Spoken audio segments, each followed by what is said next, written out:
কবিতা পাঠের সময় এখন। কবি শক্তি চট্টোপাধ্যায়ের কবিতা। আজকের প্রথম কবিতার নাম তুমি আছো, ভিতের উপরে আছে দেয়াল। আমার হাতের উপর ভারী হয়ে বসেছে প্রেত, ফুটপাতে শব্দ হয় ক্রমাগত। বৃষ্টির মুখ ঝোঁকা মেঘ দূরে সরিয়ে দিল হাওয়া। আমরা বিকেলবেলা চাঁদ দেখেছিলাম, তরমুজের লাল কাটা ফলার মতন ধরনী সবুজ চাঁদ। পৃথিবীতে যত কঠিন সমস্যা ছিল সব চাঁদের নিচে জড়ো হয়ে তত কঠিন ছিল না আর। চাঁদের মতন কোমল পাংশু ছিল জীবন, আমাদের জীবন আকাঙ্ক্ষা। পৃথিবীর বদনা গাড়ু পরিষ্কার ছিল সোনার মতন। সোনার মতন মুসলমান নেমে গিয়েছিল অজু করতে। ওদের আল্লাহ কড়াতে খান খান হয়ে গিয়েছে কাল। তার কাশফুল উঠছিল হাওয়ায়, তার কানের পৈতে হয়েছিল নির্ঘাত কুটি কুটি। কুশাসনে বসতে আমার ভালো লাগে না। ভালো লাগে না আমার ইন্দ্রজাল মোহরের গল্প। আলিবাবা ভালো লাগে না আমার। ভালো লাগে না আমার সাধারণতন্ত্র, দেহ বিক্রি। আমেরিকার কোনো কিছু ভালো লাগে না আমার। কেনেডির মৃত্যুই আমার ভালো লেগেছিল। আকাশমণির মাথায় হাওয়া লাগছে, ফুল বেলপাতা সমস্ত আমার হাত থেকে পড়ে গেল, ডাকছে তক্ষক। শিবের ধিঙ্গি লিঙ্গ করছে খাঁখা। মাঠ ভেঙে রোদ্দুর এসে পড়েছে গায়ে তার। দেবতার সবই আছে, ছাতা নেই, নেই ওয়াটারপ্রুফ। বৃষ্টির বিরুদ্ধে ঝোড়ো হাওয়ায় দেবতাদের দেশে। দেবতাদের দেশে ইংরেজি নেই, হিন্দি নেই, নেই কোনো ভাষা। আর ইঙ্গিতে ইঙ্গিতে বাংলাদেশের মতো কথা আছে তার। আছে যোগাযোগ, আছে কলঙ্কের কাল, আছে চলাফেরা। দেবতাদের দেশে ইংরেজি নেই, হিন্দি নেই। আছে লরির আওয়াজ, মুক্তিযুদ্ধ। আছে গড় নির্ণয়, দেওয়াল ঘড়ি। আছে সবই যাকে তোমরা বলো অ্যাসেট। মৃত্যুর অনেক আগে জন্মেছি আমরা, জন্ম আগে। মৃত্যুর কাছে যেতে হলে পথ, পথের পরে পথ ফেলে ফেলে যেতে হবে আমাদের। সেখানে মাইল পোস্ট নেই, নেই টেলিফোন তার। মৃত্যুর কাছে যেতে হলে পথ, পথের পরে পথ ফেলে ফেলে যেতে হবে আমাদের। তুমি আছো, ভিতের উপরে আছে দেয়াল। আছে কুলুঙ্গি, দেওয়ালগিরি। আছে আসবাব, উপঢৌকন, মেহগিনি, খাট, পালিশ, পাশবালিশ। আছে পিকদানি, পানের বরজ, কাবুলি কলা গাছ। আছে ঘেঁটো রুই, হাতছানি, শ্যাওলা দাম। আছে প্রকৃত পিছিয়ে যাওয়া শিশু ভোলানাথ, শ্মশানের ছাই।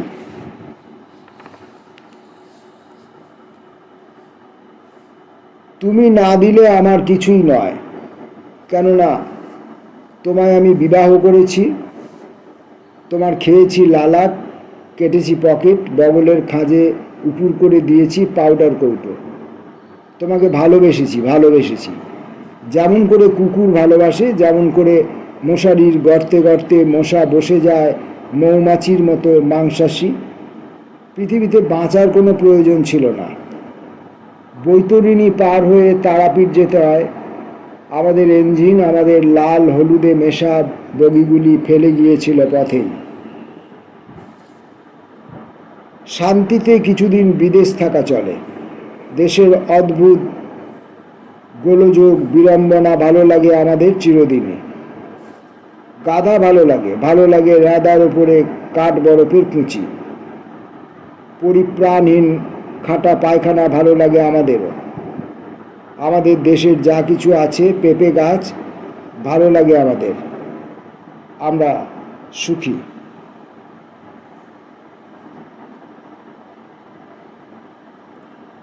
কবিতাটির নিচে টানা গদ্যে আরো কিছুটা অংশ আছে, সেই অংশটুকু পড়ছি এবার। তুমি আছো, ভিতের উপরে আছে দেয়াল। অক্ষর কটির পিছনে যেন এমন অর্ধসত্য রাখা যেখানে ভি থারা দেয়াল স্থাপনও সম্ভব। পদ্যটির কাটাছেঁড়া শরীরব্যাপী তিতিবিরক্তি ভাব আছে। তার লেখকের তৎকালীন মানসিক অবস্থার পরিচায়ক। অহরাত্র বন্যী সেবনের পর সকালে কম্পিত আঙুলে ততোধিক দাড়ি কামাহীন একটা চলচ্ছবি, অর্থ অনর্থের মাঝামাঝি। ধর্মমূলক দাঙ্গার প্রতি ঘৃণাও আছে। ইতস্তত গ্রামের ইতস্তত ছবি লেখকের বাল্যস্মৃতি। 24 পরগনায় দ্বাদশ দেউল, চলনবিল, বামুনপুরুত, মুসলমান পাড়া, রেল স্টেশন, মৌচাক প্রভৃতি। সর্বোপরি অতীত আর অস্তিত্বের মুহুর্মুহু গোলযোগ আর কোলাহলের উপর দাঁড়িয়ে আছে এক বিহ্বল আর অর্ধসচেতন মূর্তি, যা তোমার নারীর চিরন্তন অভিপ্রায় মাখা।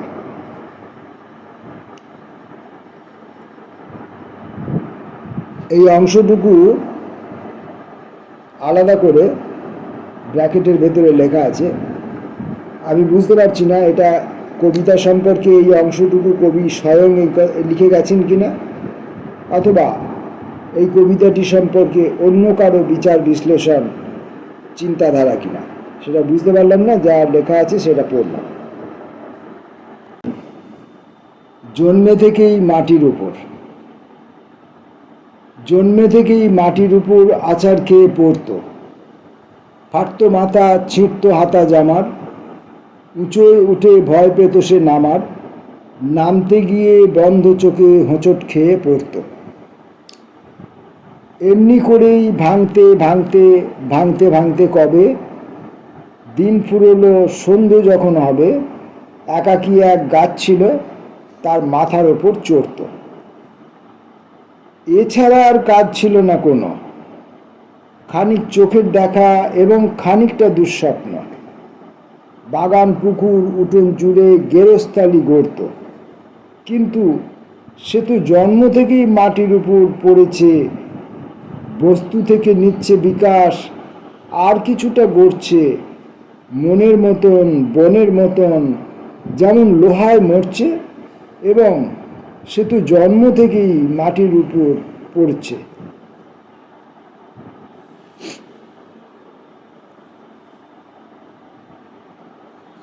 পরের কবিতা তাকে। কখনো সমুদ্রে তাকে করো সন্ধান, কখনো পাথরে, কখনো হেমন্তে শান্ত মানসিক ঝড়ে, বৃষ্টিতে, খরায়, ফুলে, শিকড়ে। কখনো কে যেন বলেছে, দেখো, শোনো, কিছুই বলো না তুমি এক পা বাড়িয়ে। যে যেখানে আছে থাক, শিকড় নামিয়ে, তোলার সরল কাজ তোমার তো নয়। তুমি শুধু করে যাবে প্রবৃত্তি সঞ্চয়, আর বাকি তোমাকে যা ছোবে না তা ফাঁকি। কখনো সমুদ্রে তাকে করেছি সন্ধান, কখনো পাথরে, কখনো হেমন্তে শান্ত মানসিক ঝড়ে।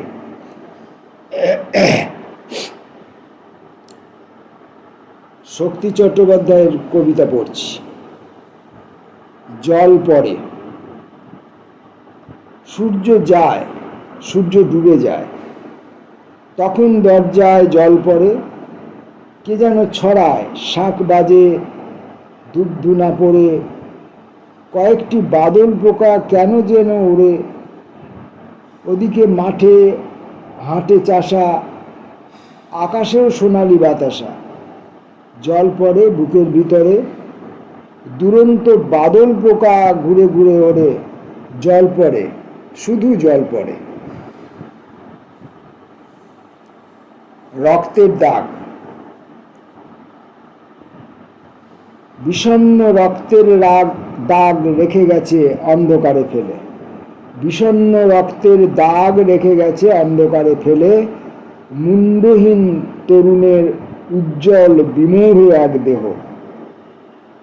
খোলা ছিল গলির গৃহস্থ জানালা, আর কোষমুক্ত তরবারি ঘাতকের হিংস্র সাংঘাতিক।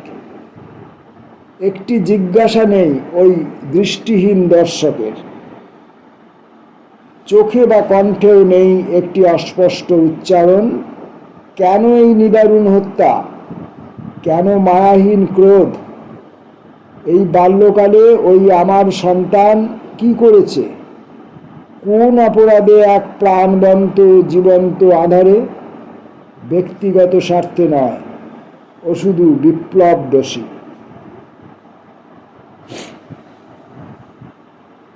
ওই গাছ,